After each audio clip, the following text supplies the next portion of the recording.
up, rise up, rise up. They say it's to protect you, while they try to dispossess you of the right to decide between wrong or right, to openly discuss what politicians hide. They want to keep their secret plans from the public eye. We gotta keep our fires burning, keep our spirits bright. We gotta rise up, rise up, rise up. Rise up, people, against the war. Rise up, people, against the war. Rise up, people, against the war. Rise up, people. Money got no children, and bombs ain't for building, and killing ain't no way to make a peaceful day, as all of God's children can easily explain. We gotta keep our fires burning, keep our spirits bright, stand up and speak for what we know is right. We gotta rise up, rise up, rise up. Rise up, people, against the war. Rise up, people, against the war. Rise up, people, against the war. Rise up, people. I see days ahead. Kiss my children into bed. All across the planet see that everything is fine. Yeah! Rise up, people, against the war. Rise up, people, against the war. Rise up, people, against the war. Rise up, people. We got the power and the will, and we'll do it for our children. For the warmongers and the corporate whores in the history books with the dinosaurs. I claim my power, I claim my rights, and no dirty tricks are gonna change my mind. I'm gonna rise up, rise up, rise up. I'm gonna rise up, rise up, rise up. Rise up, people, against the war. Rise up, people, against the war. Rise up, people, against the war. Rise up, people, against the war. Rise up, people, against the war. Rise up, people, against the war. Rise up.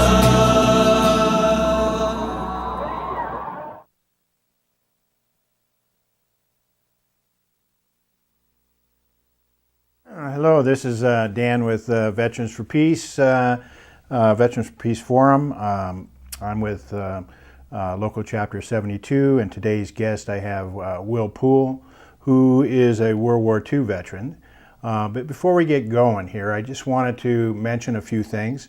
Recently there's been a film festival in Portland, and I saw a movie on the life of Hannah Arendt. Which was an incredible film, and people that should take time out to look at those films that are being produced here in Portland and around the country at these festivals. One of the things about that film that struck me was, Hannah was a Jewish philosopher who was looking at the Eichmann trial and trying to explain how ordinary people, your average person, could be silent while this horrible crime was going on. And we have to ask ourselves, what is it in us that allows us to have gone into war, that they talk to us? Where did it come from? And when you, Will, you were just coming out of what was it? I thought it said you had been fighting a military complex for over 65 years. You were a young man. 65 years this year. I was a part of the rebellion of 1948. Subtract the numbers. So when we start talking about people just came out of World War I, and you said your parents were Wilsonian Democrats. Very much so. My mother looked to Edith Bowling Wilson, I think, in a very idealistic sense. In a manner to speak, my mother was part of the feminist movement of the early 20th century. Mm-hmm. But Edith Bowling Wilson and I know Eleanor Roosevelt were two of her premier figures that she felt held in such high esteem. Mm-hmm. Now, you say she was interested in the 14 points driving World War I to promote war to end all wars. That's correct. What were those 14 points? I don't have them. I probably should have looked them up. I looked up a lot of other things, and you can see the homework that I brought with me. But roughly, it was to secure the world for democracy itself, and self-determination of people was extremely important. And of course, in this process, we see the breakup of the German and Austrian empires and the emergence of countries like Hungary, independent Czechoslovakia, Poland, and so on. And all of this was part of the end. The other thing was to block the imperialist control, particularly of Germany, but also of Britain, France, and Russia, to secure the opportunities of people to pursue their own objectives and aims within a democratic structure. So I hope you have all of the 14 points there. Roughly, this was the idea behind it. Well, I don't have the 14 points, but what I do have is a book called To End All Wars by Adam Hochschild, which is an extraordinary book on World War I. And, you know, we often think of the poor going to fight for rich man's war, but even in World War I, there were a lot of people in the upper classes that went into that war with the strong thought of, you know, that they had the military power and might that they could just wipe out the other side. They just came out of the Boer Wars, but this was like machine guns against natives with spears. And but they found the Germans also had machine guns, and this became a trench war, horrible proportions. But I wanted to look at, you know, what happened, what brought on World War II.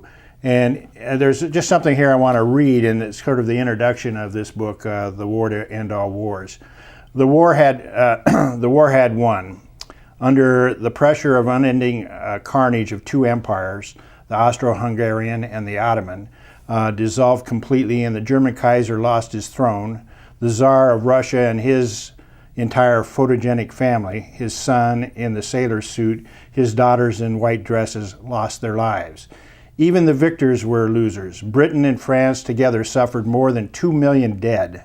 And at the end of the war, deep in debt, protests sparked by returning colonial veterans began the long unraveling of the British Empire.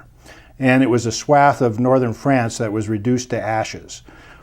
The 4.5 years tsunami of destruction permanently darkened the world view. Humanity. What does that mean? Can anyone really believe in the reasonableness of humanity after the last war? Asked the Russian poet Alexander Blok a few years later, and then with new, inevitable, and crueler wars in the offing. And it was in the offing that they were. It cannot be that 2 million Germans should have fallen in vain, Adolf Hitler fumigated, less than 4 years after the war ended. We do not pardon, we demand vengeance. The German defeat and the vindictiveness of the Allies in the peace settlements followed irrevocably, sped up the rise of Nazism, and even more destructive wars 20 years later. And when I think, you know, what they were talking about at the end of that war was the humiliation of Germany that brought about so much pain for the Germans. I read David Swanson's book on War is a Lie, and he talked also about the idea that through these treaties there could have been a reconciliation of realizing that all sides were wrong in these wars and that we needed to somehow build a peace.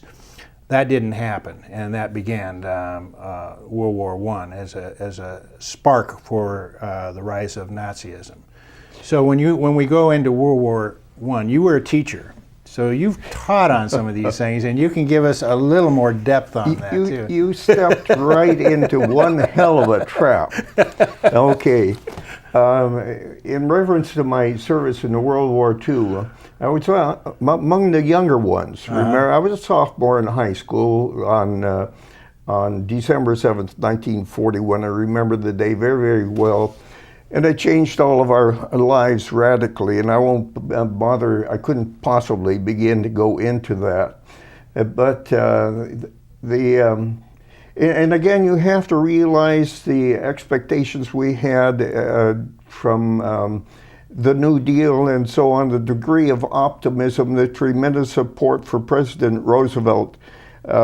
He was almost deified by many people. But that didn't come till after World War II, right? No, during, really almost. And in fact, the day he died, and I got the report, we thought it was a Republican conspiracy, and I didn't believe it at all. So it changed our lives. Personally, at the time, I was only 15 years old, so to make a contribution, the best thing I could do was study, and my mother visited my high school, League High School in Seattle, and the geometry teacher wanted to know what kind of vitamin she'd been feeding me. But anyway, I became a student overnight, completed my high school work in 3.5 years, graduated at age 17, went off to college at the University of Puget Sound, was the only civilian male there. I lasted from Monday to Friday. Friday paid off my landlady, College of Puget Sound, by the way, is in Tacoma. Took the bus to Seattle, threw my stuff in a locker there, walked 2 or 3 blocks to the Naval Recruiting Office and joined. And I'll never forget when since I wasn't quite 18, I had to get parental permission. Permission. I walked downtown to the county seat building and entered my dad's office, and he looked up, and when he saw me coming, he knew what I had done. I put the papers on his desk, and he looked at them, and he says, "Well, I know there's no point of arguing with you," and he signed them. That was on February 4th, 1944. On the 7th, I left for boot camp. And I was one of the fortunate ones, because most of them were shipped off as soon as they finished boots to Alameda, California, in the Fleet Marines, right in the densest part of Pacific fighting. Mm-hmm. Instead, I went to Navy Aviation Ordnance School and ended up flying, and was assigned to the outgoing unit in North Highland Naval Air Station. I've been flying at PBM Martin Mariner when the war ended. Okay, now let's get.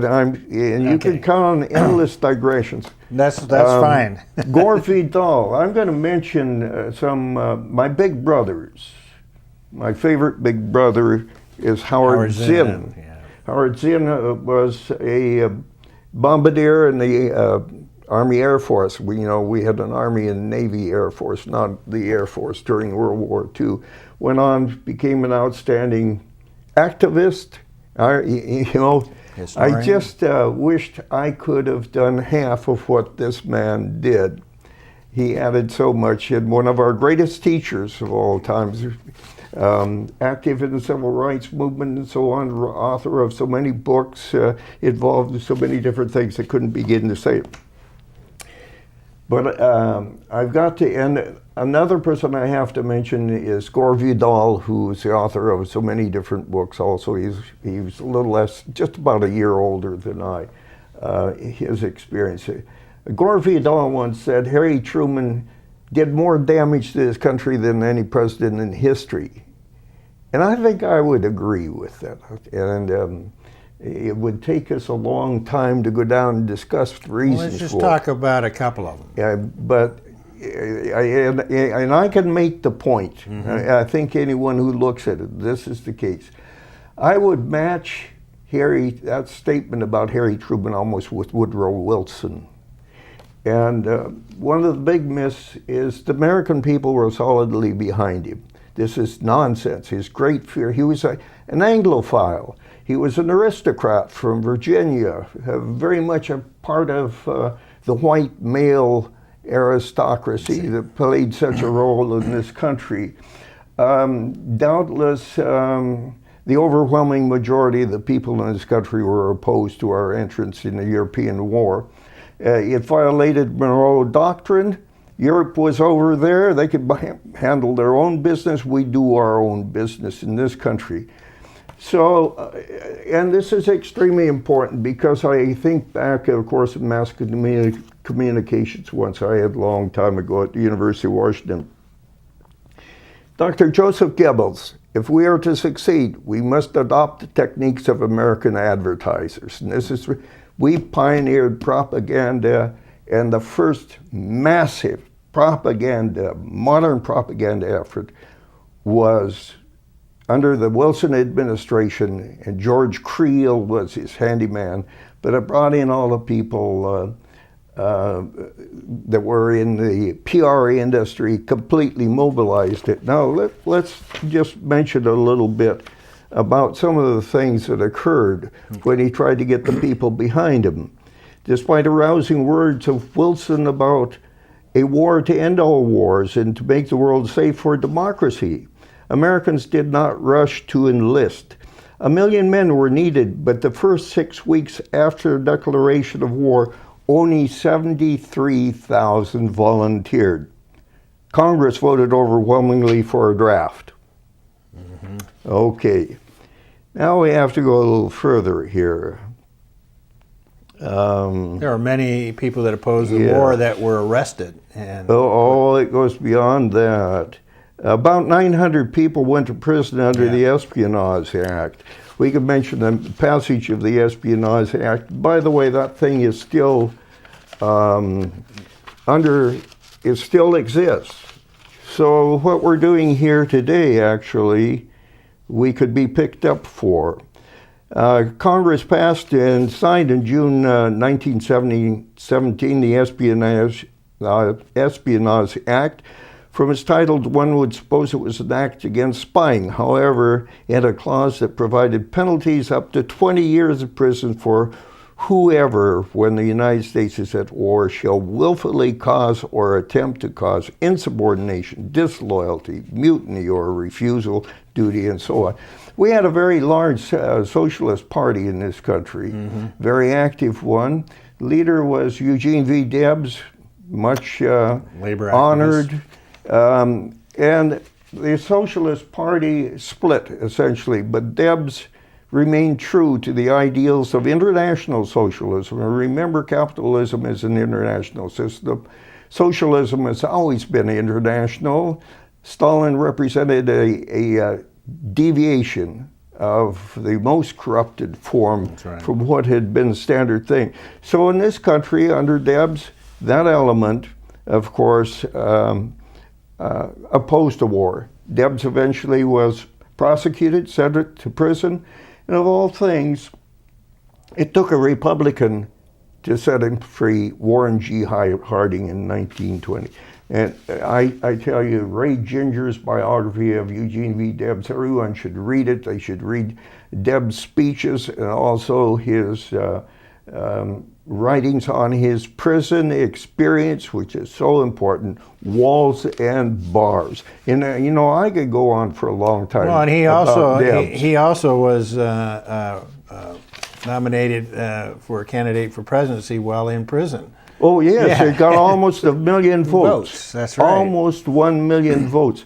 And I think we hear all sorts of crazy things like the advent of Stalin to power in the former Soviet Union was inevitable.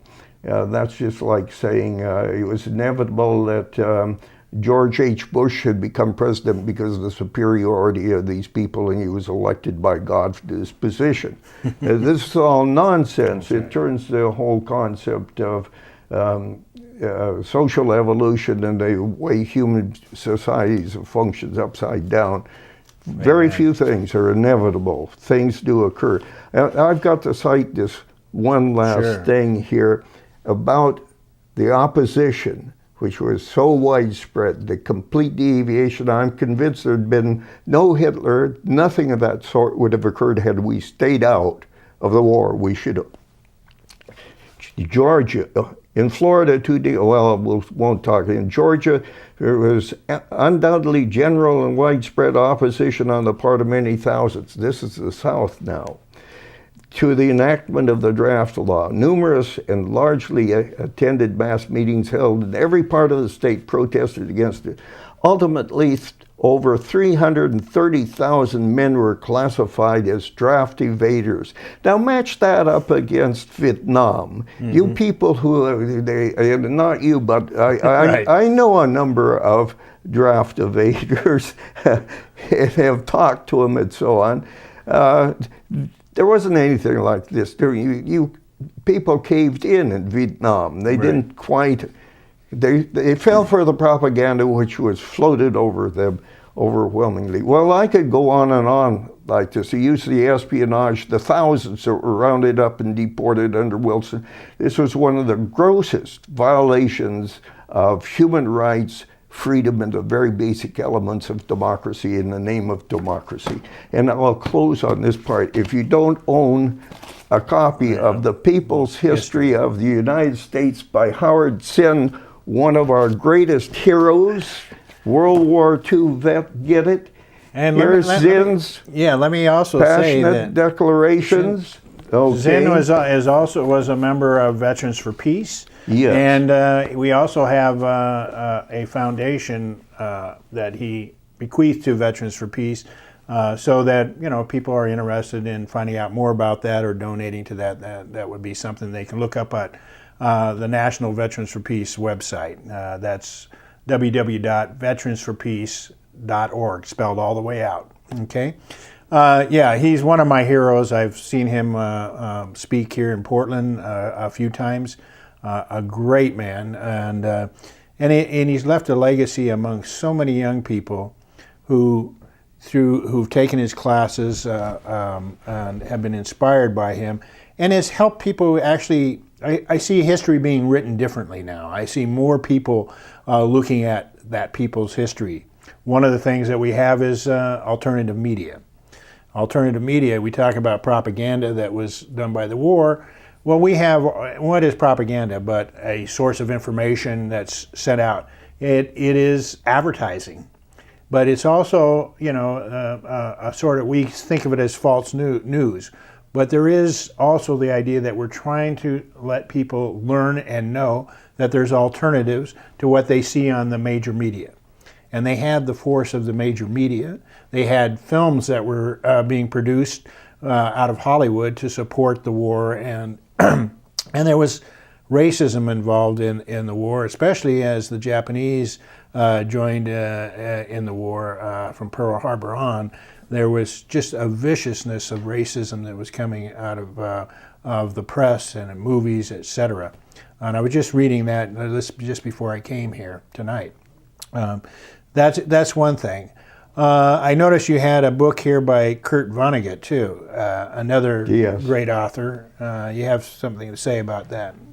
Kurt Vonnegut, of course, the most important book, I think, one of the most important books, anti-war books, was Slaughterhouse-Five, written about his. He was captured during the Battle of the Bulge, interned in Dresden. It had to do with the destruction of Dresden, which had no military value whatsoever, by Allied forces, including the United States. It was jammed full of refugees who were fleeing the Russians, and I've read some reports, as many as 300,000 people jammed into Dresden and its suburbs during this particular time. I don't know how many were actually killed. I think there was more than in Hiroshima. Dresden was one example of war crime. a horrendous war crime committed by ourselves, and it wasn't the only one. So that book is critical. And I look at Kurt Vonnegut also as one of my big brothers because of the experiences he went through far beyond that.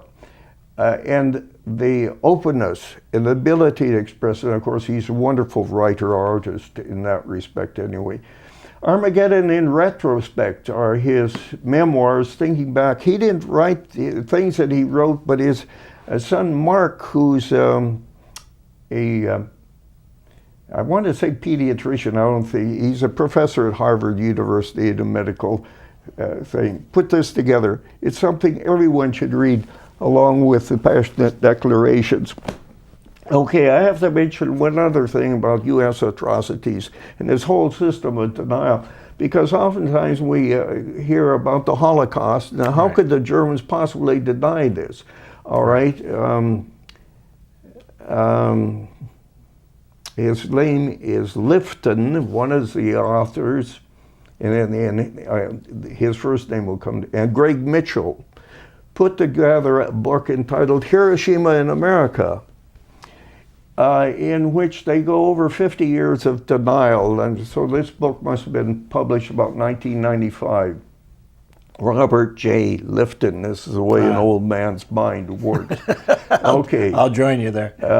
And Lifton, as I recall, was a psychologist at Harvard, I think Harvard University as well, and Mitchell, a writer. All right. One of the great denials, and this is where we come to Harry Truman. I could cite all sorts of things wrong with him. I'm going to come back to the military-industrial complex very shortly.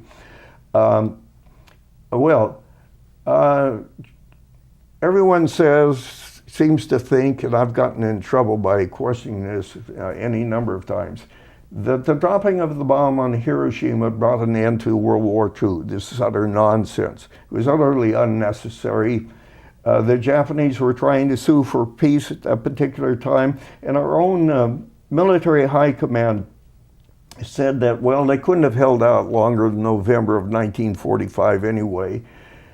Truman started in saying that the dropping of the bomb, I think he said, saved 250,000 lives, then it went to 500,000. Before he got through, it was 2 million, which is, again, an example of the big lie technique. So our own military people said that even if we had to invade Japan, our losses probably would have been somewhere between about 25 and 40,000. That the capacity they had to resist was so terribly reduced at that particular time.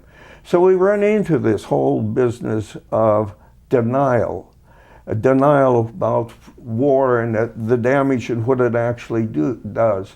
And since the end of the Second World War, with the industrial military complex and the actions of the U.S. military all over the globe as a military apparatus utterly unparalleled throughout history, under various guises. One of the biggest frauds was Cold War. The Russians were capable of occupying, or the Soviets, I should say, under Stalin, the area right on immediate west of them, where they had some incidents. But any native rebellion was a rebellion against Stalin and the Soviet control. And Yugoslavia was the first example under Marshal Tito, and later on China, of course, and we could go on to Vietnam. And we all knew that everything was being directed from Moscow because this is what the right wing said. And Moscow would come in and control everything. Nothing Stalin feared more than native rebellions, because he couldn't control those. Those were out of control. And so essentially what he had done against the old Bolsheviki, 97% of the old Bolsheviki leadership, this is what he feared, he eliminated them. And of course, one of the most famous things was the assassination of Trotsky in 1940 in Mexico. All right, I have to say, one or two more things about the military-industrial complex. This emerges under Truman. And our rebellion in 1948, and in the Wallace campaign, over 25% of us, according to some of the things I read, were World War II vets. I was definitely not alone on that score. What were we rebelling against? All right. First of all, we couldn't understand why it was we ferried French troops back into Indochina, why we were underwriting the British costs of their empire at the same time, including control in Palestine and other places throughout it. To me, the most vivid picture was 90 days after the war ended, technically. This would have been about December 1945. Initially, U.S. Forces had been welcomed into northeastern China with open arms, like we'd been welcomed every place. Within 90 days, they were saying, "Yankee, go home." And we backed again, the same thing. The Japanese trained police in Korea, this whole thing going on at that time. The other thing, and I'll pause because I see you're getting nervous at this point. No. The other thing was, of course, why is it we adopted the German system of a centralized military command? That's right. The military industrial apparatus emerged out of World War II. One of the most bizarre things that ever occurred in American history, Byzantine, was the Democratic National Convention in 1944, which selected Truman as the candidate. He had only about 2% of the support. By far the most popular person was Wallace, and next to him, William O. Douglas. And I could tell you all sorts of things about that, but I won't. Well, go ahead. When we pause next time, I want to come to this thing. Sure. The reason I want to pause is that I want to at least talk about a couple of things that are coming up. First of all, since we're, 10 years into the war in Iraq, and supposedly it's over, but we still have troops there. There is going to be a Tuesday, March 19th, the Iraq 10 years later, 2 events for peace. One's going to be at 3:30 to 5:30. It's called A Visible Action, U.S. Out of Iraq. It's going to be at Southwest Broadway in Morrison, downtown Portland.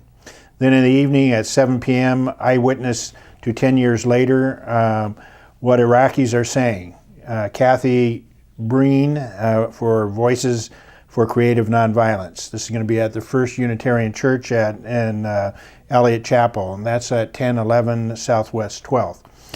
For more information, you can contact Peace and Justice Works, the Iraq Affinity Group. Phone number there is 503-236-3065. When we talk about how war affects people, there's also going to be another film that Veterans for Peace is sponsoring. It's going to be at the Fifth Avenue Cinema. It's called Authority and Expectation.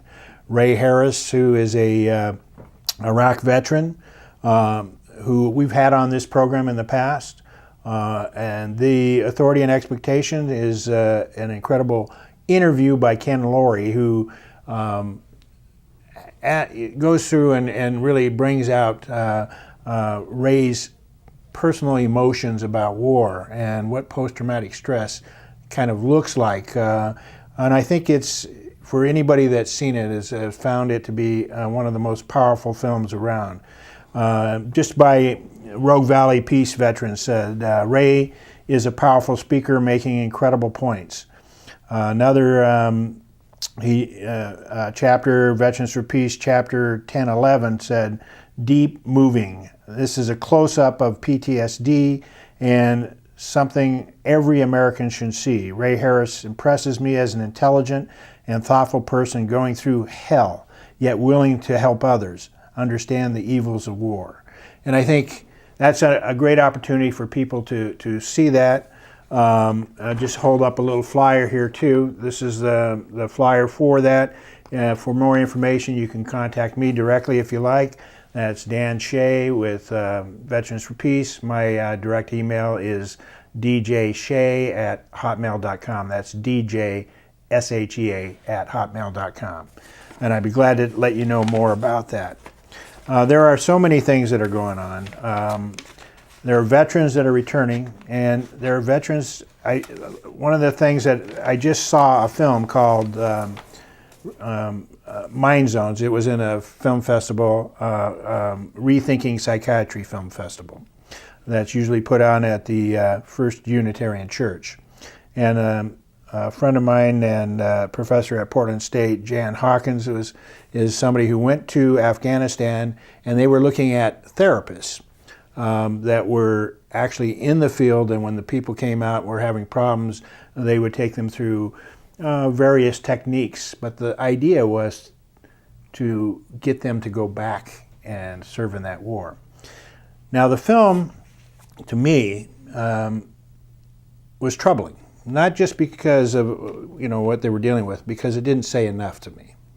I must say it's important for people to see it, but at the same time it was a bit of a disappointment because the thing that it didn't leave enough of a feeling about what I came back to, what I want to go back to is Hannah Arendt's banality of evil. This idea that people can commit these horrendous crimes in war and somehow disassociate themselves as a human being and what it means to be a human being, and how it is we as a nation of people anywhere can go and attack another nation of people based on, as you've said already, that you have this sort of propaganda campaign and this military-industrial complex involved. But that they would now take people who were coming out. Nobody asked the question, well, why were they troubled? It was, how could they get them back into the fight? They said the mission. But to me, what they're telling, something happened between while they were out there, not just witnessing maybe a friend that was killed, but something I think even deeper. I know for myself, a Vietnam veteran, combat veteran, that something deeper than just witnessing a death was at stake. What was at stake was my feeling that a betrayal by my government, a feeling that what we were doing was cruel and unusual, a feeling that we were committing war crimes. And so when somebody comes to you, you have to ask, why are you feeling the way you are? And they don't ever ask that question. They didn't break down what was troubling these young people. They just were talking about how they could get them back into the field, how to make them feel better, get them back out there. And we still have 18 suicides or more a day from veterans, from all wars when we count it up. And now we just had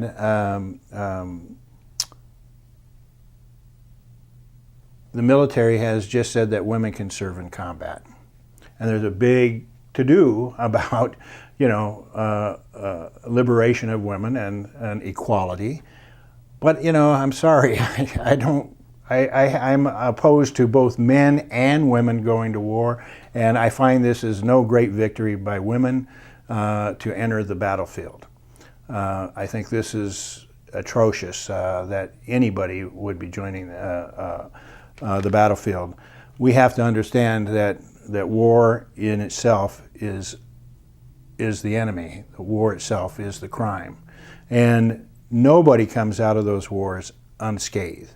That's why the film by, I think both these films are important. I think that Ray's film is very important because it shows how we as veterans react to those wars when we come home.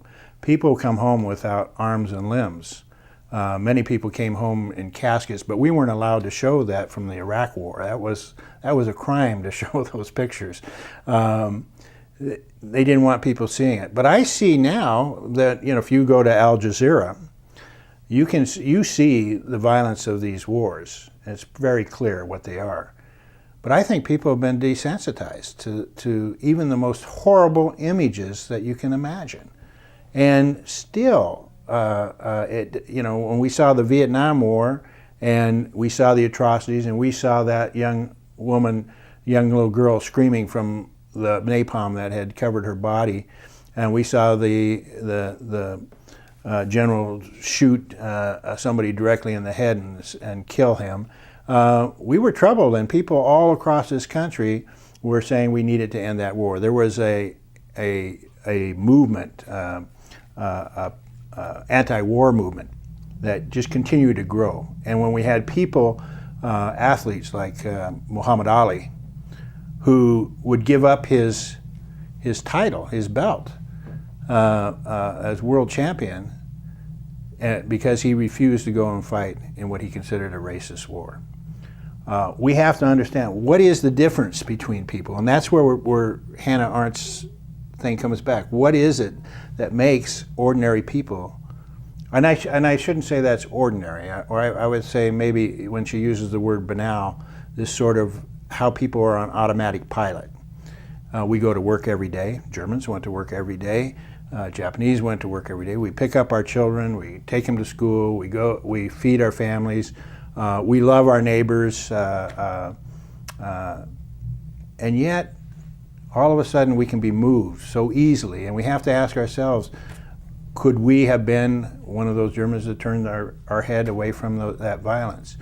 And so that's why we're talking about these things, so we can raise that question to people out there. I just wanted to get a feeling from you, what was it that, you had joined the military, and as I understand, with some, you wanted to get into the fight, but what was it that changed your position? What was it that all of a sudden you say in the end, after you left, you wouldn't have joined they couldn't get you to come back into the military? Well, what was his name? Joseph Heller's Catch-22? Yes. Well, my last 6 months I was on shore patrol duty in Seattle's Chinatown, which is nearest the combat zone I was ever at. And I remember Chief Brown, Chief Warrant with 37 years in the Navy, he says, "Bull, you're a good sailor, you'll never leave the Navy." Well, he was very much wrong within 6 months, and what made the difference, of course, was the GI Bill ability to go on to school, a liberating effect of education more than anything else, the feeling of freedom, not having somebody spell it out. And it's interesting, I fell for the line at the separation center about fear of Uncle Joe. How was it? That was another question. How was it Stalin, who was such a great hero, all of a sudden became a villain? And my father's illness and death, which completely drained the family finances, everything he'd worked for 42 years. This was a defining moment to me. That support was gone. So I joined the reserve. I felt, and it took years later, only a few years later, a good friend of mine admitted he joined the Army Reserve. Well, there was a feeling I might fail. I could be picked. I could always go back to the Navy with the wonderful record I have and be so. Well, that's a mission of failure on the outside, you see, that type of thing. So anyway, this feeling of freedom and in particular the education I got was one of the most important things that happened. We got to mention values. There you go. Because there you go. This is the main thing I was here for, and we haven't gotten to it yet. And feeling so many of the veterans from our useless wars since the end of World War II, these imperialist encounters, they don't know what they're fighting for. We thought we were. The four freedoms, Franklin Delano Roosevelt, you can get this off of, this came from the Wikipedia off of the internet, and please get them. Freedom of speech, freedom of worship, freedom from want, freedom from fear. And those were goals set by President Roosevelt on January 6, 1941. That was 11 months before we ever entered it. And I'll give you that copy. If you don't have one, people should get that type of thing. All right, directly from this, these were elaborated Eleanor Roosevelt and her importance, I certainly would never denigrate her in any respect, led eventually to the adoption of the Universal Declaration of Human Rights. And there's the legal part, and here it is right there. And we don't have time to go into that. If you haven't got the Universal Declaration of Human Rights, get it, because it has legal things. If you follow the legal adoptions, which came later on, the entire leadership, Bush, Cheney, and Rumsfeld, could be indicted and brought to trial for direct violation of it. So we had immediate goals, and it was an extension of the New Deal, really. Freedom from, the first two, of course, are traditional freedom of speech and belief, but freedom from fear and want. We had gone through want as products of the Great Depression. We were to have this physical security, the extension of Social Security and so on. And it kind of worked out that way at first. The GI Bill I had was to be extended to everyone. And so anyone perfectly capable and willing to go on to college without paying fees. One of the worst crimes, of course, is to deny them that. Now, I want everyone here to see a real World War II hero. This is Stephanie Hessel's best-selling manifesto that he wrote at age 93 in about 2010, as I recall. Hessel, I couldn't begin to recount everything they did. He was part of the French army, captured, escaped, became part of the Free French force, fought behind the lines and so on, was captured, escaped again. Utterly fantastic thing. And suffered the same way I have, a complete disillusion that all of the things we fought for in World War II have been sold out. The things that you'll see there in the four freedoms in the Universal Declaration of Human Rights. And so I have to read this, and I'll read it fast. Our politicians, guided by corporations, banks that rob the taxpayer when their business models fail, have revoked rights for which the anti-fascist struggles. To erode these gains in France, Britain, and other countries that fought against the Nazis, and Imperial Japan is to reject the gift of wartime generations' legacy. The countries that opposed Germany, Italy, Japan, Axis called themselves the United Nations before they established the organization that name. Franklin Roosevelt enunciated the four freedoms for which the American people were struggling: freedom of expression, freedom of religion, freedom from want, freedom from fear. Roosevelt's ideals found their way into the Universal Declaration of Human Rights. Now this is, there are how many countries have signed that? 180 or something that are signatories. Is tremendous.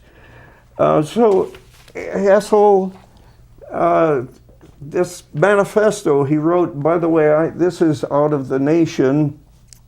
I believe this was the March 7th to 14th edition of 2011. 2011, okay. And here you can have that. You'll want to read the whole thing. And then, because it sold, when he issued it, 600,000 copies went out in a hurry. You know, if you want a picture of a real hero, hold up, let me hold this again. You've got to see this, Ben. We have all sorts of them, but we look at our own people. Look, it's Stephanie Hessel.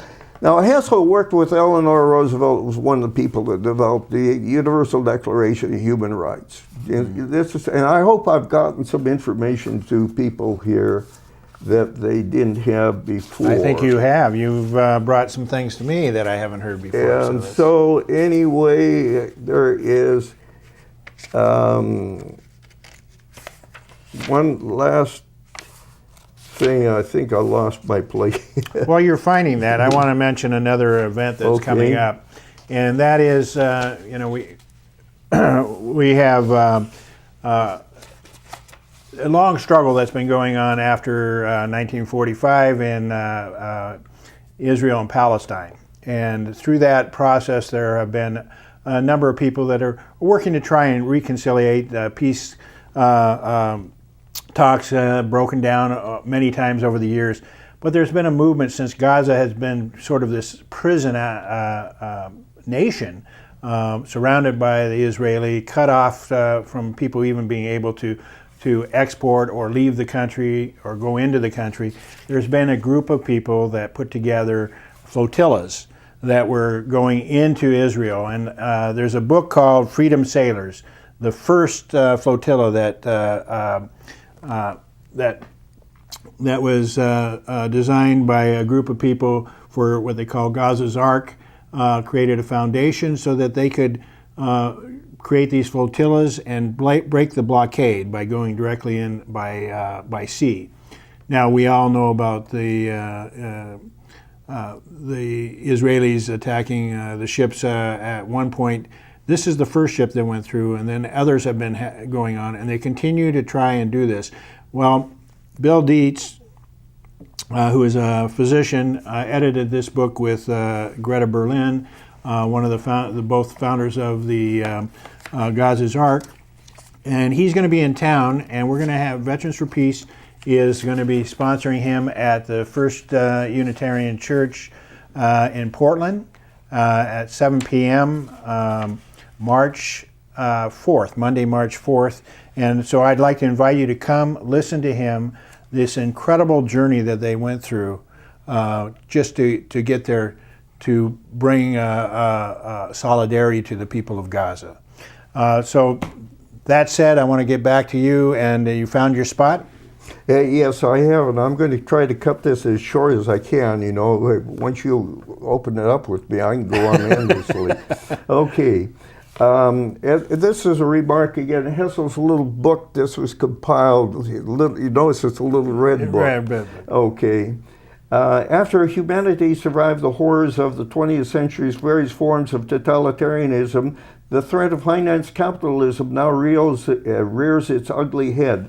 At the same time, a bewildering array of ethnic, nationalistic, and religious fanaticism and extremism is loosed upon the world. This is a result of what we've done. In fact, a convergence of crises constitutes the greatest single danger that humanity has ever faced.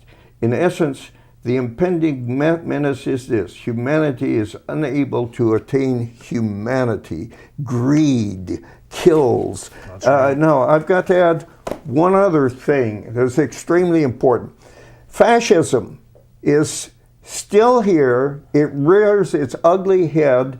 What's his name? Chris Hayes wrote a book, right. American Fascists. Yeah, I don't know if you've seen it or not. All right. There's a fellow named Umberto Eco who fought Mussolini's fascism. Fascism is part of the capitalist system itself, a throw-off. All right. There were 14 points. I'm going to boil it down to about 4 characteristics. One, the building of a fantastic history or past. In the case of Germany, it was the Aryan nations. In the case of Italy, the Sons of the Wolf, and so on. In this case, the Christian nation. I always want to spell that with a K because it ignores that our leaders were the product of the 18th century Enlightenment. Many of them were deists, and you should read The Age of Reason by Tom, well, let's leave that for a minute. All right, the characteristics, this one thing, this fantasy about a historic past that by and large never existed. A second thing is a fear of differences. And of course, it's on diversity is a key factor.